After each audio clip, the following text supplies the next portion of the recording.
আসসালামু আলাইকুম সম্মানিত দর্শক, চলে আসলাম ঢাকা জেলার সাভারে ঐতিহ্যবাহী বিরুলিয়া গোলাপ গ্রাম। এই গোলাপ গ্রাম সম্পর্কে বাংলাদেশের অনেকেরই ধারণা আছে, অনেকেই জানেন এখানে শতাধিক ফুলের বাগান আছে। গোলাপ ফুলের বাগান ঐতিহ্যবাহী ভালোবাসার প্রতীক, সৌন্দর্যের প্রতীক, স্নেহ, মায়া, মমতা এবং সম্মানের প্রতীক। আমরা বিভিন্ন অনুষ্ঠানে বিভিন্ন গুণীজনদের ফুলের শুভেচ্ছা জানাই, সেখানে কিন্তু গোলাপ ফুলের প্রয়োজন হয়। তো আজকে আমরা আসলাম এই বিরুলিয়া গোলাপ গ্রামের একটি গোলাপ বাগানে। আমি কথা বলবো এবং আপনাদেরকে দেখাবো এত সুন্দর মনোরম পরিবেশে এত বিশাল একটি জায়গা নিয়ে পরিবেষ্টিত একটি ফুলের বাগান, এবং ফুলের বাগানের যিনি মালিক আমি ওনার সাথে কথা বলবো। আসসালামু আলাইকুম। ওয়ালাইকুম আসসালাম। ভালো আছেন ভাই? ভাইয়ের নাম কি? আব্দুল কাদের। আব্দুল কাদের ভাই। কাদের ভাই, এই ফুলের বাগানে চাষ করেছেন, এই বাগানে এখানে কতটুকু জমি আছে? এখানে 33%। 33%। আপনি কত বছর যাবত এই ফুলের চাষ করছেন? প্রায় 20 বছর। প্রায় 20 বছর। আলহামদুলিল্লাহ, প্রায় 2 যুগ। সম্মানিত ভালোবাসার বন্ধু, প্রিয় ভাই বোন ও শ্রদ্ধাভাজন গুরুজন, 2 যুগ প্রায় হতে চলছে এই ফুলের চাষ করছেন আব্দুল কাদের ভাই। কাদের ভাইয়ের কাছে জানতে চাইবো, এই এখানে কত জমি আছে বললেন?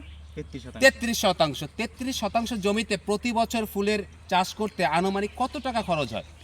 প্রায় 30,000 টাকা। প্রায় 30,000 টাকা। খাবার দাবার। তাতে এই যে আমাদের এখন ফুল, একটি ফুলের মৌসুম, শীত মৌসুমে ফুল ফুটে, এখন ফুল ফোটা শুরু হয়েছে, কিংবা এখন ডিসেম্বর মাস বিভিন্ন অনুষ্ঠান হয়, বিয়ের অনুষ্ঠান, এখন ফুলের একটু দাম বেশি। পাইকারি হিসাবে প্রতি পিস ফুল কত টাকা বিক্রি হচ্ছে আনুমানিক এখন? এখন আনুমানিক আপনার 12 টাকা 10 টাকা। এখন 10 টাকা 12 টাকা এরকম হচ্ছে। কেউ কেউ বলছে হয়তো বা 15 টাকা, মানে 10 টাকা 15 টাকার ভিতরে বিভিন্ন সময় আপ ডাউন হয়।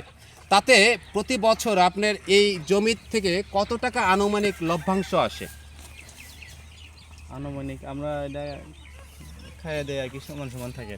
সমান সমান থাকে, মানে একটা দেখা যায় যে আপনার কত টাকার মতন লাভ হয়, যে আমি 1 লাখ টাকা ইনভেস্ট করলাম, 1 লাখ টাকা ইনভেস্ট করলে আমার এত টাকার মতো প্রফিট আসে এই বাগান থেকে, এরকম একটা আনুমানিক ধারণা? আমার হিসাব করি না। আচ্ছা, হিসাব করেন নাই, মানে আপনি এই ফুলের চাষ করেন এটা কি শৌখিন, ভালো লাগে, ভালো লাগা থেকে? হ্যাঁ। আচ্ছা, আপনি এই পাশাপাশি কি করেন? আমরা শুধু বাগানই আমাদের। আচ্ছা, এমনি পড়াশোনা কিংবা চাকরি, অন্যান্য কাজকাম?